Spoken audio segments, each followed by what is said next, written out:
সম্মানিত দর্শক বন্ধুরা, ঝড়ের গতিতে খুলছে দেশের আলুর হিমাগারগুলো। সবজির বাজারে ঝড় থাকলেও কিন্তু আলুর বাজারে ঝড় নেই। আমি এখন আছি রাজশাহী জেলার মোহনপুর থানার এগ্রো কোল্ড স্টোরেজে। তো এখানে আজকে প্রায় 800 ব্যাগ আলু ঢালা হয়েছে।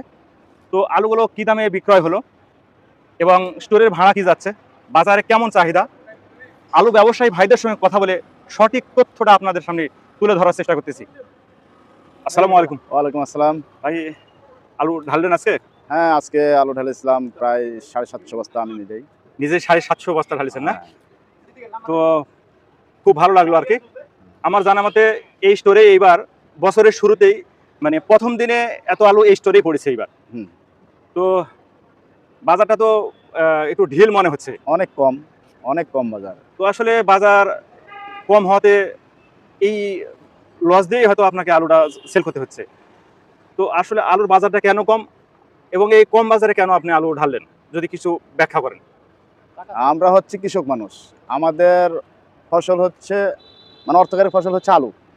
গতবার আলুতে অনেক টাকা লস খাওয়াতে মানুষের কাছ থেকে ধার দেনা করে আলু করা এবার এই আলু করে অনেক টাকা লস। আমার আলু মানে স্টোরে পৌঁছাইতে 23 টাকা খরচ হয়েছে মানে এই বছরে স্টোর ভাড়া নিচ্ছে 6 টাকা 75 পয়সা। এই কোনো মোটামুটি 30-31 টাকা খরচ হচ্ছে, কিন্তু আলু বিক্রি হচ্ছে 18 টাকা। তো আপনি এই যে লস দিয়ে আলু কেন বিক্রয় আলু বিক্রি করার কারণ হচ্ছে মানুষের টাকা পাবে, টাকার চাপ লাগাচ্ছে, সেজন্য আমি আলু বিক্রি করছি।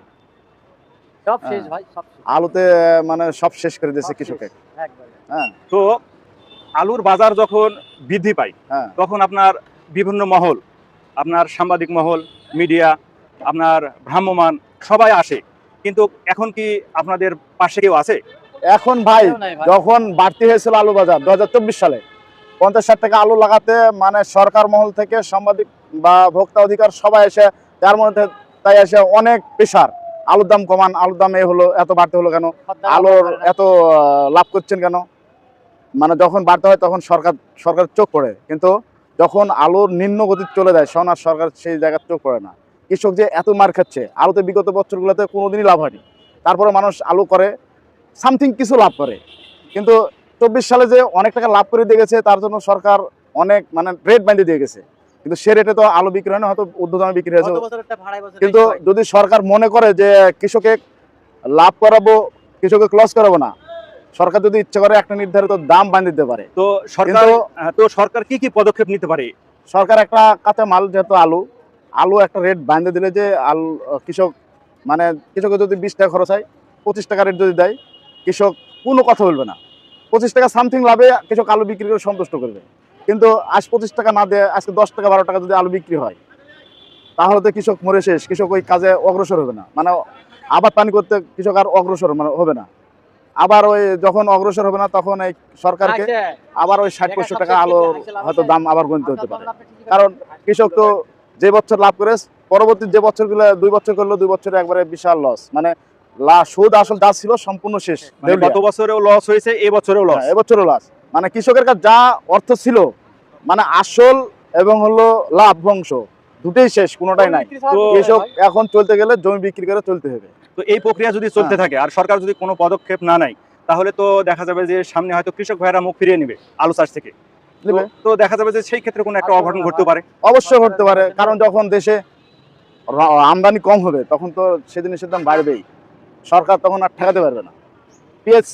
পেঁয়াজটা যেরকম 60 টাকা কেজির পেঁয়াজ 400 টাকা কেজি সরকারকে কিনতে হয়েছে, সেক্ষেত্রে আলু হতে পারে একসময় যদি সরকার এমন পদক্ষেপ না নেয়।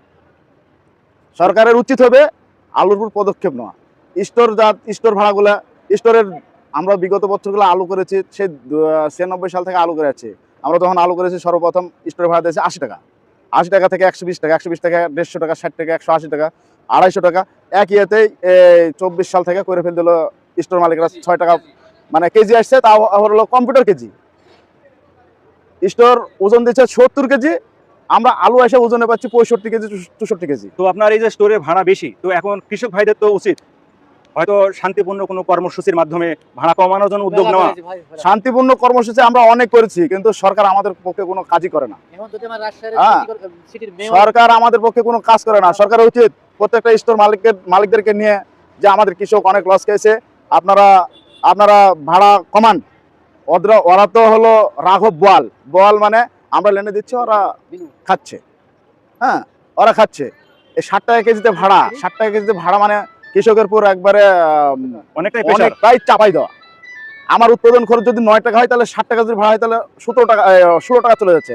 যদি উৎপাদন 20 টাকা আমার হয়, 60 টাকা ভাড়া দিলে 27 টাকা চলে যাচ্ছে। আবার হচ্ছে আপনার 1 টাকার বস্তা এই বছরে 200 টাকা পিস কিনেছে।